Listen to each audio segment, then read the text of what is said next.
जय माता दी दोस्तों, आप सभी को दुर्गा पूजा की हार्दिक हार्दिक शुभकामनाएं। माता रानी का कृपा आप सभी पर बना रहे और आप सभी जो चाह रहे हैं आपकी मनोकामनाएं पूर्ण हो, ऐसी मेरी कामना है दोस्तों। आज दोस्तों हम लोग समर्पण बैच के अंतर्गत बिहार बोर्ड का जो आप लोग 12th कक्षा का समझ ना, तो हिंदी साहित्य में आज हम लोग समझ गद्यखंड पढ़ रहे हैं अभी ना। तो उसका जो है भैया ये दूसरा अध्याय है, बात समझ ना। पहला था बातचीत और दूसरा है भैया क्या भाई उसने कहा था, समझ है ना। तो चंद्रधर शर्मा गुलेरी का ये मतलब रचित कहानी है, समझ है ना। तो क्या है नहीं है उसको देख लीजिए। इनका जन्म कहाँ हुआ था, कांगड़ा हिमाचल प्रदेश में हुआ था। और समझ पिता पंडित शिवराम थे, समझे। और बचपन में संस्कृत की शिक्षा 1899 में इलाहाबाद तथा कोलकाता विश्वविद्यालय में किए थे, समझ है ना। इनका जन्म जो 7 जुलाई 1883 ईस्वी में हुआ था और 12 सितंबर 1922 में इनका निधन हुआ था, समझ ना। तो ये तो हम लोग विशेष रूप से पढ़ेंगे ही दोस्तों। इनका जो लेखक परिचय श्रृंखला रहेगा उसके दरमियान। तो आइए हम लोग शुभारंभ करते हैं। उसने कहा था, बड़े बड़े शहरों के इक्के इक्के गाड़ी वालों की जमान के कोरों से जिनकी पीठ छिल गई है और कान पक गए हैं, उनसे हमारी प्रार्थना है कि अमृतसर के बम्बू काट वालों की बोली को मरहम लगावे, समझ ना। जब बड़े बड़े शहरों की चौड़ी सड़कों पर घोड़े की पीठ को चाबुक से ढूंढते हुए इक्के वाले कभी घोड़े की नानी से अपना निकट संबंध स्थिर करते हैं, कभी राह चलते पैदलों की आंख के न होने पर तरस खाते हैं, कभी उनके पैरों की उंगलियों के पोरों को चींथ कर अपने ही को सताया हुआ बताते हैं और संसार भर की ग्लानि, निराशा और क्षोभ के अवतार बने नाक की सीध चले जाते हैं। तब अमृतसर में उनकी बिरादरी वाले तंग चकरदार गलियों में हर एक लुटेरी वाले के लिए ठहर कर सब्र और समुद्र उमड़ा कर बच्चों खालसाजी हटो भाईजी, ठहरना भाई, आने दो लालाजी, हटो बाज करते हुए सफ़ेद फेंटो खच्चरों और बतकों, गन्ने और खोमचे और भाड़े वाले लोग के जंगल में राह खेते हैं। क्या मजाल है कि जुई और साहब बिना सुने किसी को हटना पड़े, समझ ना। एक तरह के मतलब ये भी समझ है ना। ये एक अद्भुत ही मतलब कहानी है, देख रहे हैं ना। उसने कहा था क्या घोड़ा से तो कौन कौन बात ये लोग जिक्र कर रहे हैं। खैर पढ़ना है तो भाई पढ़ लीजिएगा। इसमें मतलब देखिए, आपको पढ़ना है, क्या पढ़ना है नहीं पढ़ना है आप लोग अपने अनुसार देख लीजिएगा। ये मतलब मेरा जो है कि कुछ का जो होगा मन किया भैया ये नहीं पढ़ा है, कमेंट करने लगते हैं। ऐसे देखिए, और भी विषय वस्तु पढ़िए जिससे कि अधिक आपका प्रश्न का आप प्रश्नों का समाधान कर सकते हैं। बात समझ ना, इधर उधर पढ़ने का आपको आवश्यकता नहीं, बाद में पढ़ते रहिएगा। समय आपको मतलब सीमित है और बहुत सारे सब्जेक्ट पर आपको ध्यान देने की आवश्यकता है, समझे ना। यह बात नहीं कि उनकी जीभ चलती ही नहीं, चलती है पर मीठी छुरी की तरह महीन मार करती है। यदि कोई बुढ़िया बार बार चेतावनी देने पर भी लीक से नहीं हटती तो उनकी वचन वाली के ये नमूने हैं। हट जाओ जीने जोगिए, हट जा कर्मा वाली, हट जा पूतो प्यारिये, बच जा लंबी वाली। समष्टि में इसका अर्थ है कि तू जीने योग्य है, तू भाग्य वाली है, पुत्रों को प्यारी है, लंबी उम्र तेरे सामने है, तू क्यों मेरे पहियों के नीचे आना चाहती है, बच जा। तरह तरह के बात लोग कहते होते हैं ना, गाड़ी उड़ी चलाते बुलाते हैं तो थोड़ा लोग ना थोड़ा सा हॉर्न मार देते हैं, थोड़ा कहते हैं हट जाओ मर्जी बे। हम लोग का बिहार है भैया, तो बिहार बोर्ड मतलब बिहार बोर्ड का पढ़ना है तो थोड़ा समझ लीजिएगा, क्षेत्रीय भाषा है। ऐसे बम्बू काट वालों के बीच में होकर एक लड़का और एक लड़की चौक की एक दुकान पर आ मिले। चौक मतलब समझ रहे ना, चौराहा पे एक दुकान पर मिले। उसके बालों और इसके ढीले सूथने से जान पड़ता था कि दोनों सिख है, मतलब प्रतीत हुआ। वह अपने मामा के केस धोने के लिए दही लेने आया था, यह रसोई के लिए बढ़िया। दुकानदार एक परदेसी से गूंथ रहा था, समझ ना, बात कर रहा था, जो शेर भरे गीले पापड़ों की गड्डी को गिने बिना हटता न था। तेरे घर कहाँ है? मगरे में। और तेरे माज में यहाँ कहाँ रहती है? अतरसी की बैठक में। वे मेरे मामा होते हैं, मैं भी मामा के यहाँ हूँ। उनका घर गुरु बाजार में है। इतने में दुकानदार निपटा और उनका सौदा देने लगा। सौदा लेकर दोनों साथ साथ चले। कुछ दूर जाकर लड़के ने मुस्कुराकर पूछा, तेरी कुड़माई हो गई? कुड़माई, अब देखिए कौन सा भाषा है। इस पर लड़की कुछ आंखें चढ़ाकर धत कहकर दौड़ गई और लड़का मुंह देखते रह गया। कुड़माई क्या है भैया? ये शब्द थोड़ा देखना ही होता है ना, शब्दार्थ समझ लो, शब्दों का अर्थ नहीं जानिएगा, वो लगता है शादी ब्याह होगा।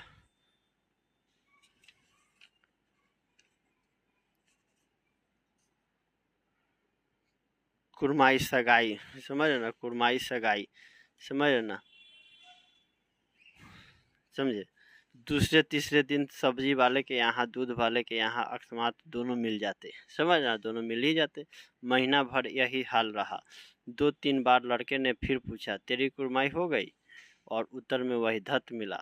एक दिन जब फिर लड़के ने वैसा ही हंसी में चिढ़ाने के लिए पूछा, तब लड़की लड़के की संभावनाओं के विरुद्ध बोली, हाँ हो गई। कब? कल, देखते नहीं, यह रेशम से कढ़ा हुआ सालू। लड़की भाग गई। लड़के ने घर की, समझ ना, लड़के ने घर की लड़के लड़के ने घर की राह ली। रास्ते में एक लड़के को मोड़ी में ढकेल दिया, समझना, मोड़ी धान उनको वाला जो रहता है। एक छाबड़ी वाले की दिन भर की कमाई खोई। एक कुत्ते को पत्थर मारा और एक गोभी वाले के ठेले में दूध उड़ेल दिया। क्या क्या करना वहाँ कर है देखिए। सामने नहाकर आती हुई किसी वैष्णवी से टकराकर अंधे की उपाधि पाई। तब कहीं घर पहुंचा। राम राम, यह भी कोई लड़ाई है? दिन रात खंदकों में बैठे हड्डियों अकड़ गई। लुधियाने से 10 गुना जरा और मेह और बर्फ ऊपर से पिंडलियों तक कीच में धंसे हुए। गनीम कहीं दिखता है, गनीम दिखता ही नहीं। घंटे 2 घंटे में कान के पर्दे फाड़ने वाले धसाके के साथ सारी खंदक हिल जाती है और 100 गज धरती उछल पड़ती है। इस गैबी गोले से बचे तो कोई लड़े। नगरकोट का जल जला सुना था। यहाँ दिन में 25 जले होते हैं। जल जले भैया क्या कर रहे हैं भैया, थोड़ा सा समय ना, शब्द कोश को देखना ही पड़ेगा। जल जला, भूकंप, समझ ना। जो कहीं खंदक से बाहर सफा या कोहनी निकल गई तो चटाक से गोली लगती है। ना मालूम बेईमान मिट्टी में लेटे हुए है या घास की पत्तियों में छिपे रहते हैं। बेईमान यहाँ पर भगवान को लग रहा है, हमको लग रहा है भाई। लहना सी और 3 दिन चार तो खंदक में बिता ही दिए। परसों रिलीफ आ जाएगी और फिर 7 दिन की छुट्टियाँ, 7 दिन की छुट्टी, समझ ना, अपने हाथों झटका करेंगे और पेट भर खाकर सो रखेंगे। उसी फिरंगी मैम के बाग में मखमल की सी हरी घास है। फल और दूध की वर्षा कर देती है। लाख कहते हैं दाम नहीं लेती। कहती है तुम राजा हो, मेरे मुल्क को बचाने आए हो। 4 दिन तक पलक नहीं झपी। बिना फेरे घोड़ा बिगड़ता है और बिना लड़े सिपाही। मुझे तो संगीन चढ़ाकर मार्च का हुक्म मिल जाए, फिर 7 जर्मनों को अकेला मारकर न लौटूं तो मुझे दरबार साहब की दहेली पर माथा टेकना नसीब ना हो।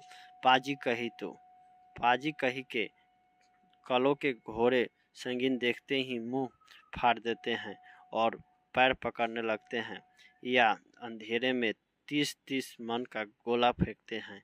उस दिन धावा किया था, 4 मील तक एक जर्मन नहीं छोड़ा था। पीछे जनरल ने हट आने का कमान दिया, नहीं तो सीधे बर्लिन पहुंच जाते। क्यों? सूबेदार हजारा सिंह ने मुस्कुराकर कहा। लड़ाई के मामले जमादार या नायक के चलाए नहीं चलते। बड़े अफसर दूर की सोचते हैं। 300 मील का सामना है, एक तरफ बढ़ गए तो क्या होगा। समझ, थोड़ा इसको देखना ही होगा भैया। समझ, आपको लगेगा बीच बीच में क्या है बकवास बोरियत, लेकिन पढ़ना है, सिलेबस में है तो पाठ्यक्रम में इसको शामिल है तो देख लो। सूबेदार जी सच है, लहाना सिंह बोला, पर करे क्या, हड्डियों में तो जरा धंस गया है। सूरज, समझ ना,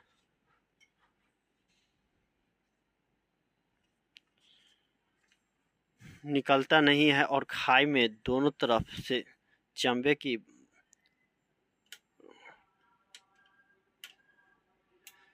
थोड़ा पानी में पी रहा था। चंबे की बावलियों के केसों तो झरे रहे हैं। एक धावा हो जाए तो गर्मी आ जाए। उद्यमी उठ सिगड़ी में कोल डाले। कब वजीरा, तुम 4 जन बाल्टियों लेकर खाई का पानी बाहर फेंको। महान सिंह, शाम हो गई है, खाई के दरवाजे का पहरा बदल दे। यह कहते हुए सूबेदार सारी खंदक में चक्कर लगाने लगे। वजीरा सिंह पलटन का विदुषक था। बाल्टी में गंदला पानी लेकर खाई के बाहर फेंकता हुआ बोला, मैं पाधा बन गया हूँ। करो जर्मनी के बादशाह का तर्पण। इस पर सब खिलखिला पड़े और उदासी के बादल फट गए। लहाना सिंह ने दूसरी बाल्टी भर उसके हाथ में देकर कहा, एक बार आप लोग पढ़िएगा ना या ध्यानपूर्वक सुन लीजिएगा तो समझ में आ जाएगा। बात समझना, अपने रुचि के अनुसार यह पढ़ लीजिएगा। बात समझना है, इसमें ज़्यादा उलझना नहीं है। ऐसे भी देखिएगा साहित्य से ज़्यादा अंक नहीं आ रहे हैं, फिर भी पाठ्यक्रम में है तो हम लोग को पढ़ना ही पड़ेगा। बात समझना, अपनी बारी के खरबूजों में पानी दो। ऐसा खाद पानी पंजाब भर में नहीं मिलेगा। हाँ, देश क्या है, स्वर्ग है। मैं तो लड़ाई के बाद सरकार से 10 घुमा जमीन यहाँ मांगूंगा। समझ ना, जैसे यहाँ बिगहा उगा होता है ना, बिहार में बिगहा हो गया, कट्ठा हो गया, धूड़ हो गया, से घुमा हो, समझ ना, एक मापन है। मांग लूँगा और फलों के बूटे लगाऊंगा। लाड़ी होड़ा को भी यहाँ बुला लोगे, या वहीं दूध पिलाने वाली फिरंगी मैम, चुप कर, यहाँ वाले को शर्म नहीं। देश देश की चाल है। आज तक मैं उसे समझा ना सका कि सिख तम्बाकू नहीं पीते। वह सिगरेट देने में हट करती है, ओठों में लगाना चाहती है और मैं पीछे हटता हूँ तो समझती है कि राजा बुरा मान गया, अब मेरे मुल्क के लिए लड़ेगा नहीं। अच्छा, अब बोधा सी कैसा है? अच्छा है, जैसे मैं जानता ही ना हूँ। रात भर तुम अपने दोनों कंबल उसे उठाते हो और आप सिगड़ी के सहारे गुजर करते हो। उसके चेहरे पर आप पहरा दे आते हो। अपने सूखे लकड़ी के तख्तों पर उसे सुलाते हो और आप कीचड़ में पड़े रहते हो। कहीं तुम ना मांदे पड़ जाना। जरा क्या है, मौत है और निमोनिया से मरने वाले को मुर्बे नहीं मिला करते। मेरा डर मत करो, मैं तो बुलेल की खंडहर के किनारे मरूंगा। भाई कीरत सिंह की गोदी पर मेरा सिर होगा और मेरा हाथ के लगाए हुए आंगन के आम के पेड़ की छाया होगी। वजीर सिंह ने तैयारी चढ़ाकर कहा, क्या मरने मरने की लगाई है मेरे जर्मनी और तुर्क। हाँ भाइयों, कुछ गाओ। हाँ कैसे? दिल्ली शहर ते पिसौट नु जा दिए, कर लेना लोंगा दो व्यापार मारिए।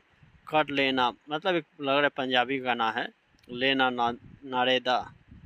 नारेदा सौदा और ये लोय लान चटाका कोदुए न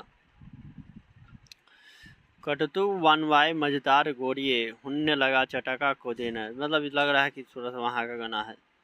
ये दिल्ली शहर से पेशवर को जाने वाली मंडी में लोगों को व्यापार कर लेना, अरे नारे का सौदा भी कर लेना। ओए अब हमें कद्दू चखना है।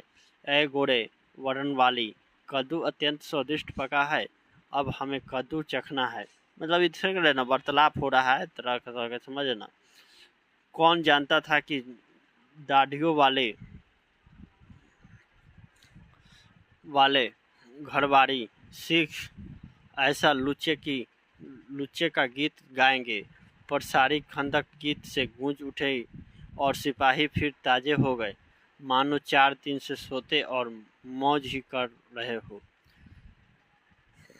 दोपहर रात गई, अंधेरा। दोपहर रात का दोपहर चल गया, नहीं कि दिन वाला दोपहर। अंधेरा है, सन्नाटा हुआ। बौद्ध सिख खाली बिस्किटों के 3 टीनों पर अपने दोनों कंबल बिछाकर लहन सिंह के 2 कंबल और एक बरान कोट ओढ़कर सो रहा है। लहान सिंह पहरे पर खड़ा हुआ एक आंख खाई के मुंह पर है और एक बोधसी के दुबले शरीर पर। बोधसी कराहा, क्यों बोधा भाई, क्या है? पानी पिला दो। लहान सिंह ने कटोरा उसके मुंह से लगाकर पूछा, काहो कैसे हो? पानी पीकर बोधा बोला, कंपनी छूट रही है, रोम रोम में तार दौड़ रहे हैं, दांत बज रहे हैं। अच्छा मेरी जर्सी पहन लो। और तुम? मेरे पास सिगड़ी है और मुझे गर्मी लगती है, पसीना आ रहा है ना, मैं नहीं पहनता। 4 दिन से तुम मेरे लिए। हाँ याद आई, मेरे पास दूसरी गरम जर्सी। जैसे आराम से पढ़ रहे ना, समझ रहे ना, एक एक लाइन तोड़कर कोई मतलब ही नहीं बनता है। बात समझ ना, इसमें रुचि नहीं बन रहा है सब पढ़ने का। कहानी होता है अलग तरीका का, समझ ना। आपको इसमें थोड़ा सा समझना क्या बोलते हैं, देखिए आपका ध्यान आकर्षित करती है। ये थोड़ा सा लग रहा है वार्तालाप।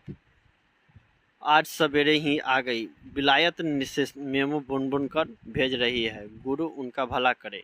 ये कहकर लहना अपना कोट उतारकर जर्सी उतारने लगा। सच कहते हो और नहीं झूठ? ये कहकर नहीं करते बोधा को उसने जबरदस्ती जर्सी पहना दी और आप खाकी कोट जीन का कुर्ता भर पहनकर पहरे पर आ खड़ा हुआ। मेम की जर्सी की कथा केवल कथा थी। आधा घंटा बीता, इतने में खाई के मुंह से आवाज आई, सूबेदार हजारा सिंह। कौन? लपटन साहब।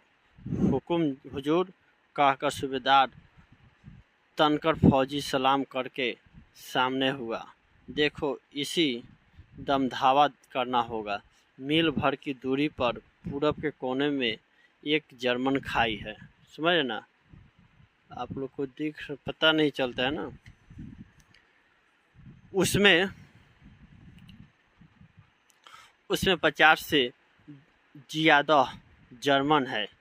इन पेड़ों के नीचे नीचे 2 खेत काट कर रास्ता है, 3-4 घुमाव है। जहाँ मोड़ है वहाँ 15 जवान खड़े कर आया हूँ।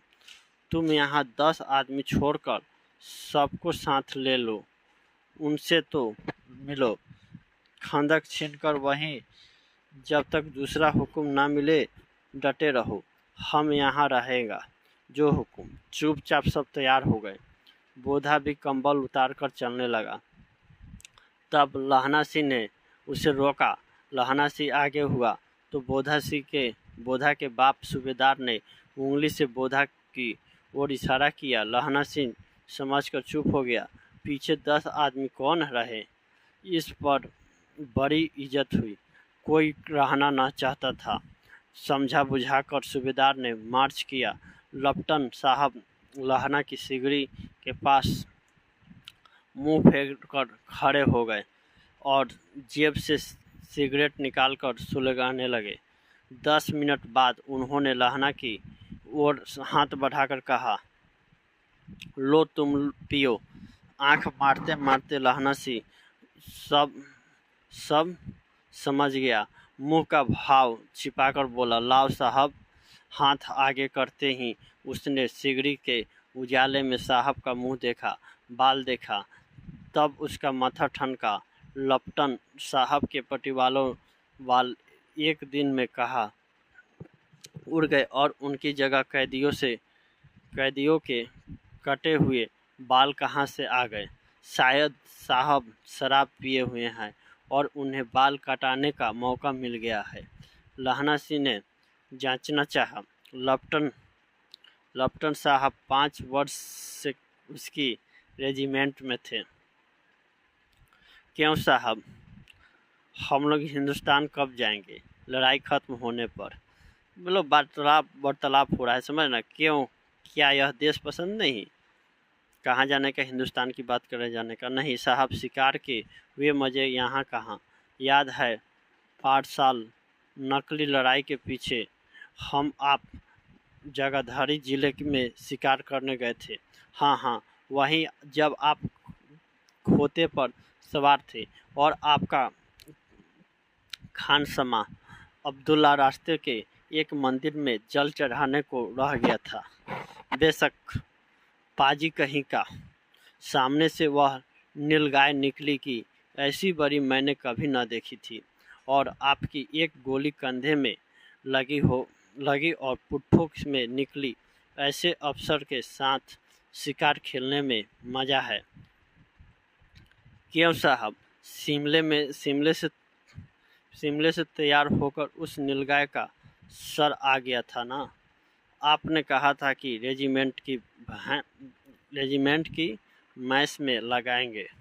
हाँ, पर मैंने वह विलायत भेज दिया। ऐसे बड़े बड़े सींग 2-2 फुट के तो होंगे। हाँ लहना सिंह 2 फुट 4 इंच के थे। तुम सिगरेट नहीं पिया? पीता हूँ साहब, दिया सलाई ले आता हूँ, कहकर लहना सिंह खंदक में घुसा। अब उसे संदेह नहीं रहा था कि, और उसने झटपट निश्चय कर लिया था कि क्या करना चाहिए। अंधेरे में किसी सोने वाले से वह टकराया। कौन? वजीरा सिंह। हाँ, क्यों लहना, क्या क़यामत आ गई? जरा तो आंख लगने दी होती। ये चौथा मतलब इसका मतलब क्या बोलते हैं? चौथा, ये क्या बोलते हैं? चौथा भाग है, चौथा भाग। होश में आओ, क़यामत। ये नाटक तरह के है, समझ ना। होश में आओ, क़यामत आई है और लप्टन साहब की वर्दी पहनकर आई है। क्या लप्टन साहब या तो मारे गए या कैद हो गए? उनकी वर्दी पहनकर यह कोई जर्मन आया है? सूबेदार ने उसका मुंह नहीं देखा, मैंने देखा और बातें की है। सोहरा साफ उर्दू बोलता है, पर किताबी उर्दू, और मुझे पीने को सिगरेट दिया है। तो अब मारे गए हैं, धोखा है। सूबेदार कीचड़ में चक्कर काटते फिरेंगे और यहाँ खाई पर धावा होगा, उधर उन पर खुले में धावा होगा। उठो, एक काम करो, पलटन के पैरों के निशान देखते देखते दौड़ जाओ। अभी बहुत दूर न गए होंगे। सूबेदार से कहो कि एकदम लौट आए। खंदक की बात झूठ है। चले जाओ, खंदक के पीछे से निकल जाओ। पता तक न खड़के देर मत करो। हुक्म तो यह है कि यही ऐसी तैसी हुक्म की। मेरी हुक्म जमादार लहना सी, जो इस वक्त यहाँ सबसे बड़ा अफसर है, उसका हुक्म है। मैं लप्टन साहब की खबर लेता हूँ, पर यहाँ तो तुम 8 ही हो, 8 ही नहीं 10 लोग एक एक अकलिया सिख 1.25 लाख के बराबर होता है। चले जाओ।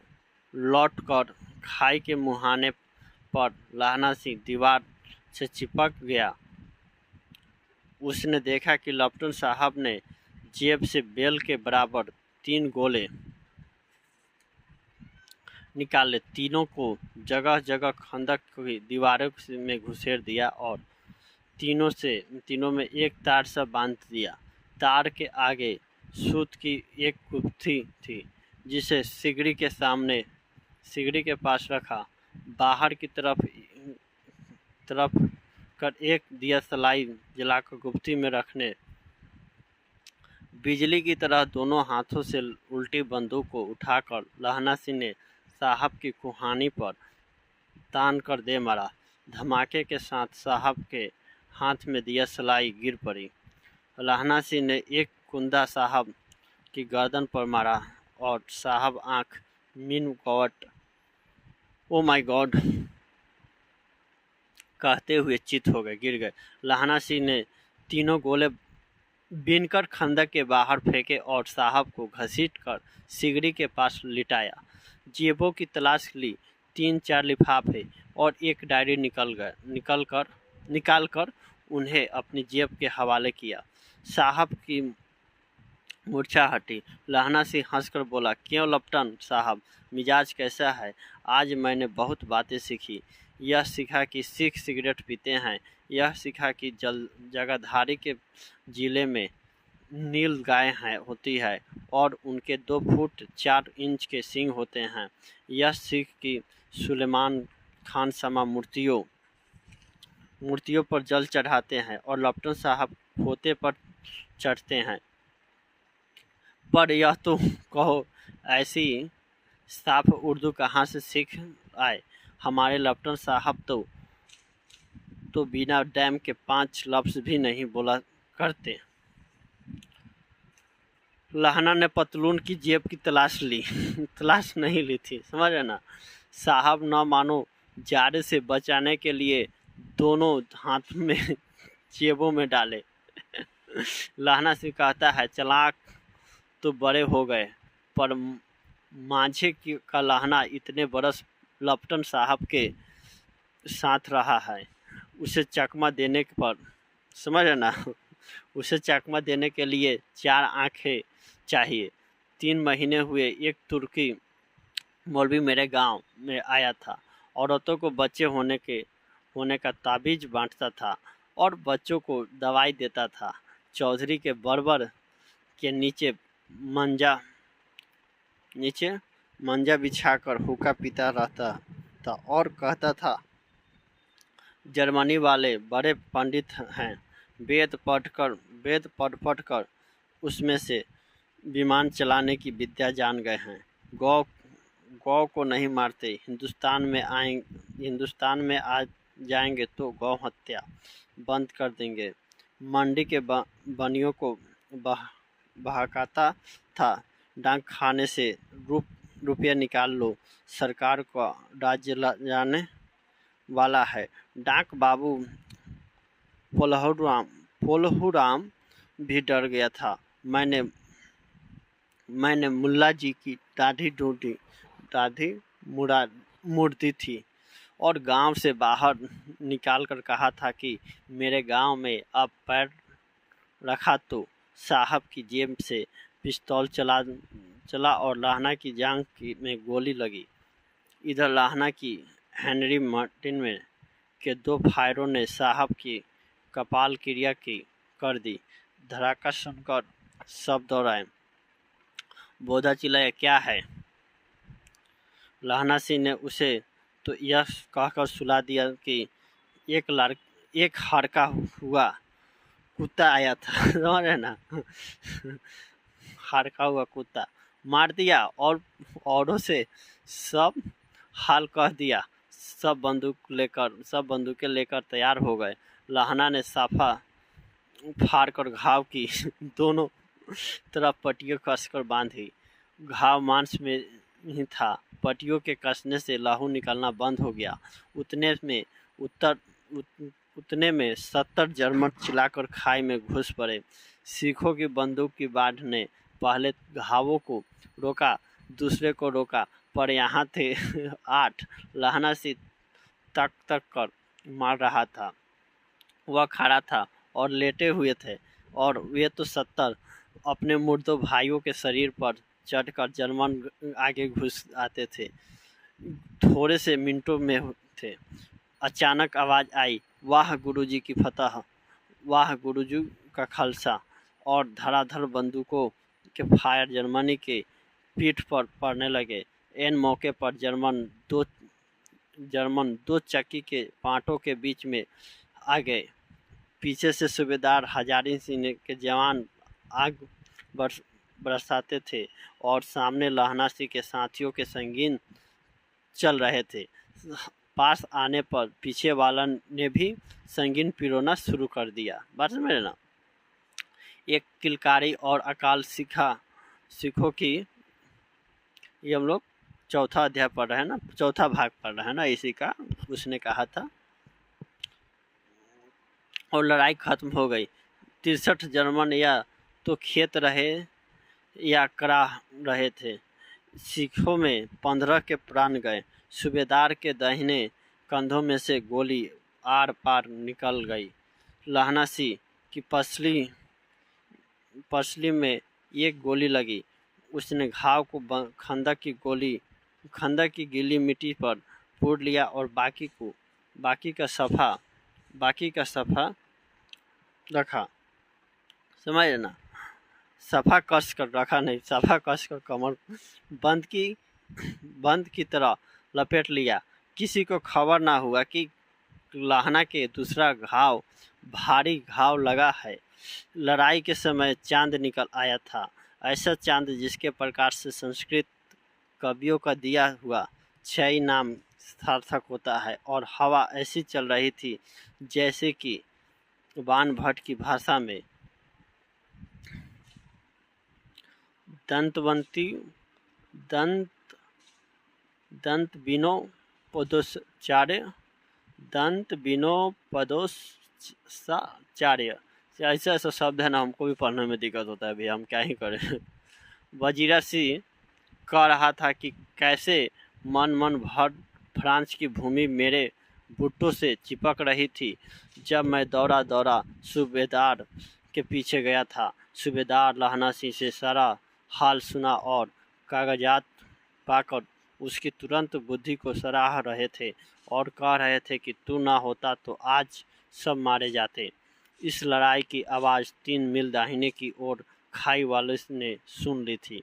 उन्होंने पीछे से टेलीफोन कर दिया था। वहाँ से झटपट 2 डॉक्टर और 2 बीमार ढाने की गाड़ियाँ चली, जो कोई 1.5 घंटे के अंदर आ पहुंची। फील्ड अस्पताल नज़दीक था। सुबह होते होते वहां पहुंच जाएंगे, इसलिए मामूली पट्टी बांधकर एक गाड़ी में घायल लिटाए गए और दूसरी में लाशें रखी गई।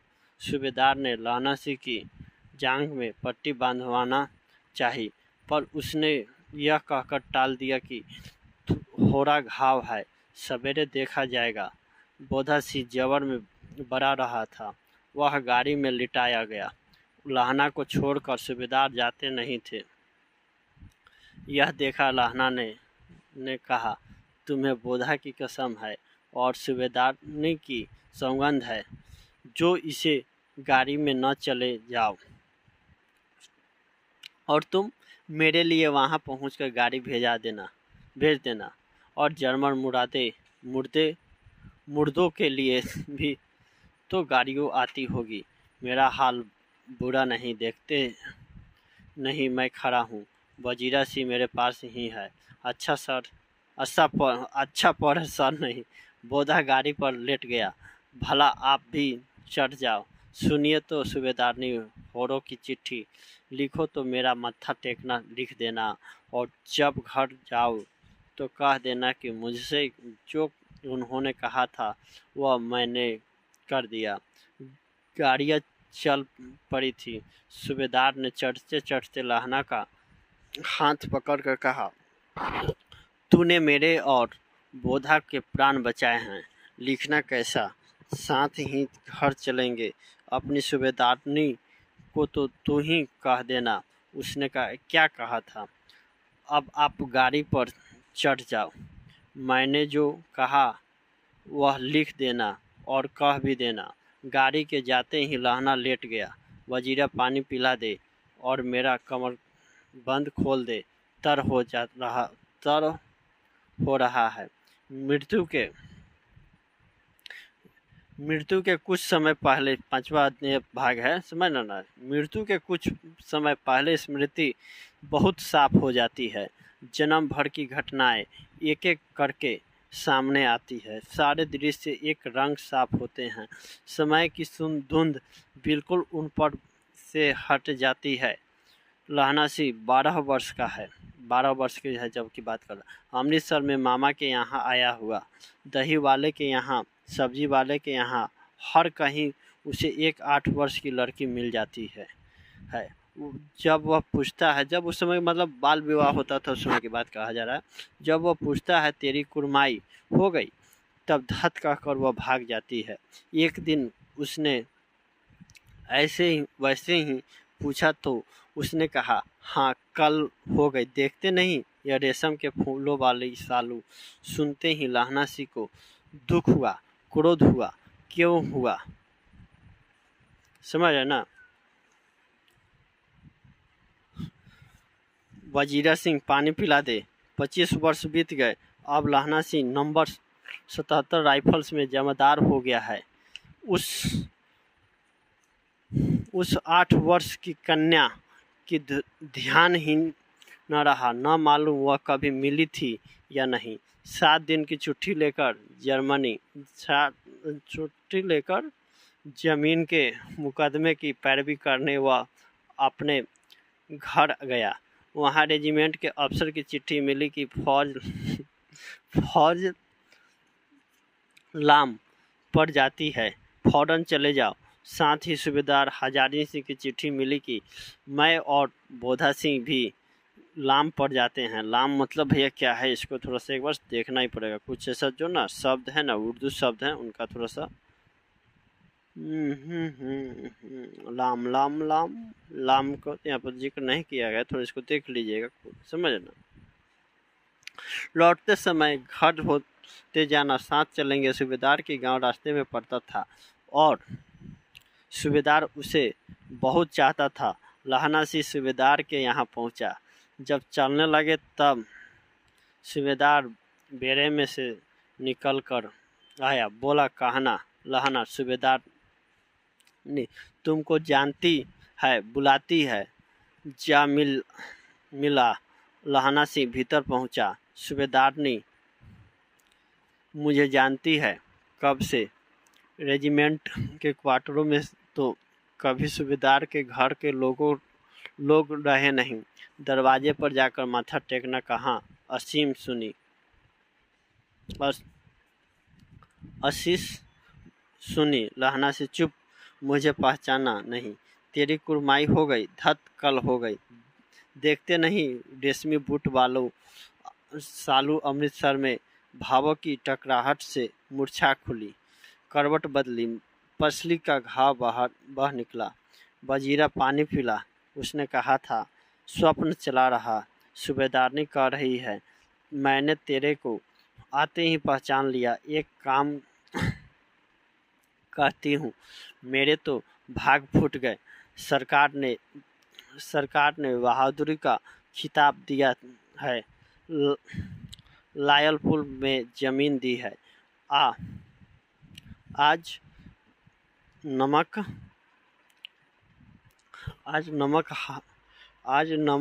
हलाली का मौका आया है। पर सरकार ने हमें तीमिया की घघड़िया पलटन क्यों न बना दी, जो मैं भी सूबेदार जी के साथ चली जाती। एक बेटा है, फौज में भर्ती हुए हैं। ऐसे एक ही वर्ष हुआ, उसके पीछे 4 और हुए हैं। पर एक भी नहीं जिया। समझ रहे ना। सूबेदारनी रोने लगी। अब दोनों जाते हैं मेरे भाग। तुम्हें याद है एक दिन टांगे वाले का घोड़ा दही वाले की दुकान के पास बिगड़ गया था। तुमने उस दिन मेरे प्राण बचाए थे। आप घोड़े की लातों में चल गए थे और मुझे उठाकर दुकान के तख्ते में खड़ा कर दिया था। ऐसे ही इन दोनों को बचना यह मेरी भिक्षा है। तुम्हारे आगे मैं आंचल पसारती हूँ। समझ रहे ना, माँ कह रही है। रोती रोती सूबेदारनी जो थी ओबरी में चली गई। लहना भी आंसू पोंछता हुआ बाहर आया। वजीरा से पानी पिला। उसने कहा, लहना सी मतलब बीच का घटना घटित काटा हुआ है। लहना का सिर अपनी गोद में रखे वजीरा से बैठा। जब मांगता है तब पानी पिला देता है। आध घंटे तक लहना चुप रहा, फिर बोला, कौन किरत सिंह? वजीरा ने कुछ समझकर कहा, हाँ भैया, मुझे और ऊंचा कर ले, अपने पट पर मेरा सिर रख ले। वजीरा ने वैसा ही किया। हाँ अब ठीक है, पानी पिला दे। बस अब के हार में अब यह आम खूब फलेगा। चाचा भतीजा दोनों यहाँ यही बैठकर आम खाना। जितना बड़ा तेरा भतीजा है उतना ही यह आम है। जिस महीने उसका जन्म हुआ था उसी महीने मैंने इसे लगाया था। वजीरा सिंह के आंसू टपक रहे थे। कुछ दिन पीछे लोगों ने अखबारों में पढ़ा, फ्रांस और बेल्जियम 68वीं सूची मैदानों में घावों में मरा नंबर 77 सिख राइफल जमींदार लहन सिंह। ये मतलब क्या है इसका तो कुछ समझ में नहीं आया। बोलना क्या चाह रहा है, इसका अभिप्राय क्या है, किस उद्देश्य से लिखा गया है, एक तरह के समझिए ना। इसने कहा था एक नाटक की तरह, हम समझे ना। देख लीजिए शब्दार्थ, इसको मैं आप लोग देख लीजिएगा अपने से, या एक बार पढ़ लेते हैं। लूढ़ी वाले, गाड़ी वाले, कुरमाई सगाई, सालू, दुपट्टा, छाबड़ी वाले, खोमचे वाले, गनीम, दुश्मन, गैबी, आसमानी देवी, जलजला, भूकंप, उधमी, विदूषक, जोकर, बाधा पुरोहित, लाड़ी होड़ा। स्त्री के लिए आदर्शसूचक शब्द, मादे, ठंडे, मुरबे, नहरों के पास की जमीन, खानसामा, रसोईया, सोहारा, एक प्रकार की गाली, खोते, गड्ढा, क्षय, छीन होता है, दंतवंती, दंत विनोपदश्चार्य, दांतों से बीना बजाने का उपदेश देने वाली, तीमिया, स्त्रिया, ओबरी, घर के अंदर की कोठरी, पट, जांग, हार, अषाढ़, सिगड़ी, अंगठी, बरसी। समझे ना, जो गाँवों में अपना मतलब जाड़े के समय लोग प्रयोग करते हैं आग जलाओ लगाने के लिए। ठीक है भैया, मिलते हैं अगले क्लास में, तब तक मुझे इजाज़त दीजिए दोस्तों। जय हिंद, जय भारत।